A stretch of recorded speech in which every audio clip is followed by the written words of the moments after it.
Students, तो हम बात कर रहे थे डीएनए बेस्ड बायोसेंसर्स या बायोरिसेप्टर्स की।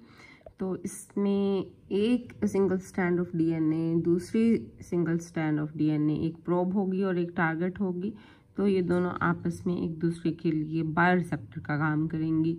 वो इनमें से कोई सी भी एक दूसरे के लिए सैंपल है, the other one is the probe. ठीक है, एनालाइट और प्रोब और टारगेट और probe you can already all is mention there. तो इसमें हाइब्रिडाइजेशन होगी और स्टेबल डीएनए स्ट्रैंड जो कि कॉइल्ड हेलिकल फॉर्म है वो बन जाएगी। और इसमें अभी हमने देखा था लास्ट स्लाइड में कि किस तरह से डिफरेंट डाइज हैं, ऐसे ऑर्गेनिक मॉलिक्यूल्स हैं जो कि डबल स्ट्रैंडेड डीएनए के साथ जो कि अब हाइब्रिडाइज हो गई है इस फॉर्म में, उसके साथ अटैच कर हो के तो डिफरेंट कलर्स देते हैं और ऑप्टिकल ट्रांसड्यूसर फाइनली हमें मिलता है। तो अभी हमने देखा था कि इथीडियम ब्रोमाइड और पोपीडियम आयोडाइड किस तरह से माइनर ग्रो बाइंडर्स हैं और कौन कौन से कलर्स देते हैं, ब्लू एंड ग्रीन। और टोटल सीरीज ऑफ डाइज ऐसे कोवलेंट डायमर्स हैं जो कि फ्लोरेसेंट डाइज के कोवलेंट डायमर्स हैं जो कि साइनिन्स हैं एक्चुअली। और इनकी बहुत एफिनिटी होती है डीएनए के साथ क्योंकि ये इंटरकलेट कर जाते हैं ट्वाइस पर मॉलिक्यूल। एक मॉलिक्यूल ऑफ साइनिन डाइज जो कि फ्लोरेसेंट डाइज हैं ये दो जगह से कलेट करने की सलाहियत रखते हैं। They are also very bright fluorophores. ये ब्राइट फ्लोरोफोर्स होते हैं, इस वजह से fluoro is related with the fluorescence और एरोमेटिक कंपाउंड्स बेस्ड फ्लोरेसेंस है। और ये ऑप्टिकल ट्रांसड्यूसर्स या ऑप्टिकल बायोसेंसर्स की कैटेगरी में फॉल करते हैं। इसमें डीएनए की लो कंसंट्रेशन भी डिटेक्ट हो जाती है और ये वाइड वैरायटी ऑफ कलर्स में भी अवेलेबल होते हैं डिपेंडिंग ऑन के ये किस साइड से अटैच हो सकेंगे। नेक्स्ट स्लाइड में यहाँ पे मैं आपको दिखाती हूँ कि कुछ टोटोडाइज हैं या and then let's suppose this is one of the fluorophore.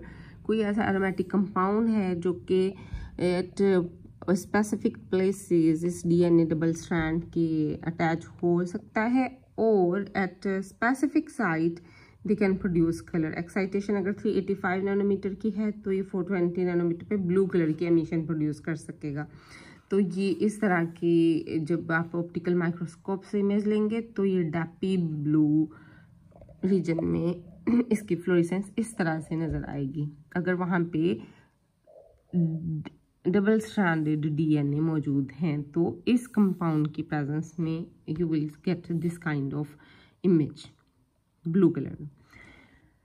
और यहाँ पे डिफरेंट डीएनए स्ट्रैंड में डिफरेंट ग्रूव्स दिखाई गई हैं या डिफरेंट प्लेसेस ऐसे पॉइंट्स दिखाए गए हैं जहाँ जिनके साथ किलेशन हो सकती है इन ऑर्गेनिक फ्लोरेसेंट डाइज की, जिसकी वजह से ऑप्टिकल सेंसर बायोसेंसर हमें मिलते हैं।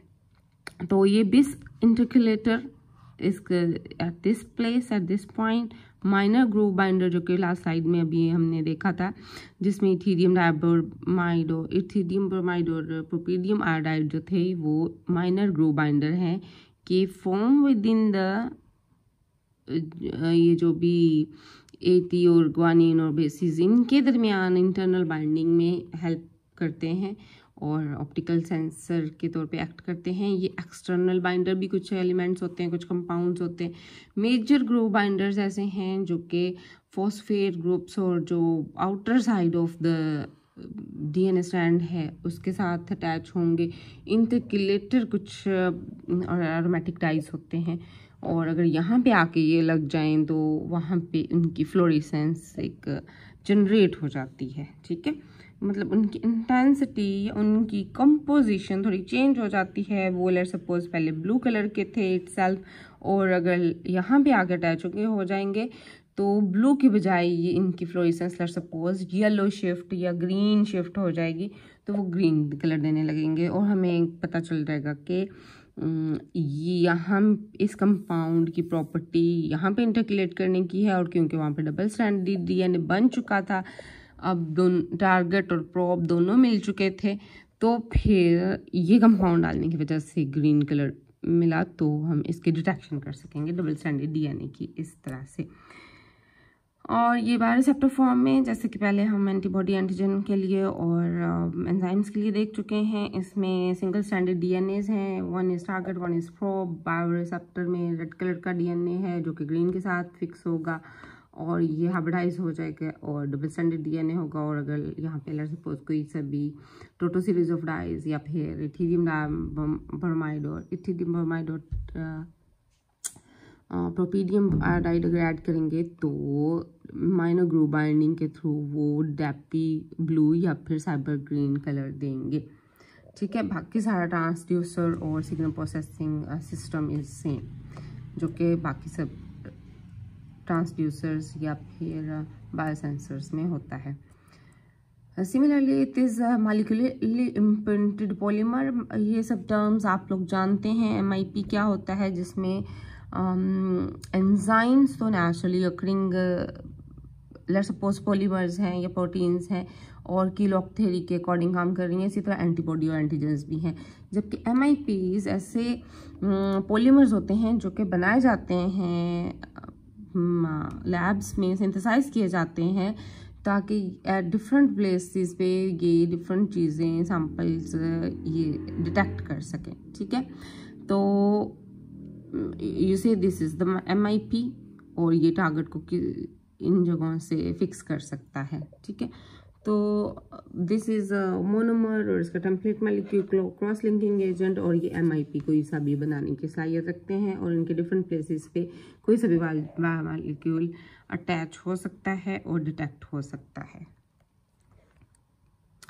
सो दिस इज़ MIP में अगर कोई बायोलॉजिकल सैंपल अगर ऐड करते हैं तो वो स्पेसिफिक सैंपल ही वहाँ पे एंट्रैप हो सकता है, बाकी को वॉशिंग के थ्रू निकाल सकते हैं एंड इस तरह से इसकी सिग्नल प्रोसेसिंग हो सकती है। MIP में भी डिज़ायर्ड मॉलिक्यूल को फिक्स करके और सिग्नल प्रोसेसिंग फर्दर उसी मेथड के थ्रू होती है।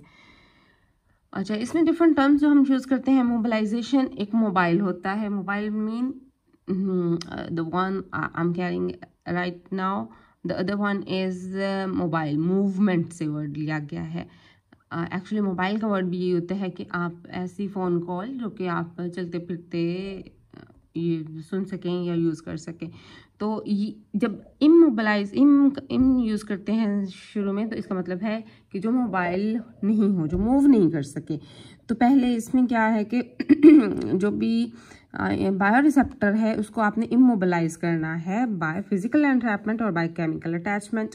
ठीक है, फिजिकल एंट्रैपमेंट में एंटीबॉडी एंजाइम के सेल्स को इनको आपने इलेक्ट्रोड पे या फिर जो भी आपका सेंसिंग एलिमेंट है उसके ऊपर फिक्स करना है। माइक्रोवेल प्लेयर्स हैं या नैनो चिप्स हैं, तो उसके लिए मल्टीपल फिजिकल और केमिकल प्रोसेसेस होते हैं। एब्जॉर्प्शन में आयनिक पोलर और hydrogen bonding and hydrophobic interactions के थ्रू वो अटैच हो सकता है। और कोवलेंट बॉन्डिंग में stable covalent bond between functional groups of the receptor and transducer के थ्रू बन जाते हैं। लेट्स सपोज यहाँ पे गोल्ड रॉड है, नैनो रॉड है और उसके ऊपर PG पॉलीइथिलीन ग्लाइकोल और N-हाइड्रोक्सिनामाइड डाइसल्फाइड, इसकी प्रेजेंस में इनके ऊपर S ग्रुप्स एक्टिवेट किए जाते हैं, SH ग्रुप्स एक्टिवेट किए जाते हैं, जिनके थ्रू फर्दर एंटीबॉडी इनके ऊपर N-हाइड्रोक्सिनामाइड फंक्शनल ग्रुप के साथ आके अटैच हो जाती है।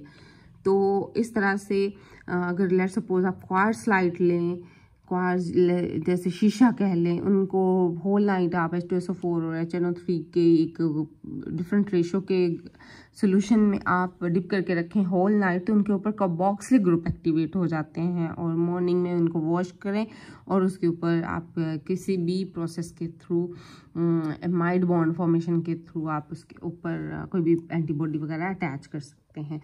तो ये है क्रॉस लिंकिंग या फिर एंट्रैपमेंट या immobilization of antibodies on the surface of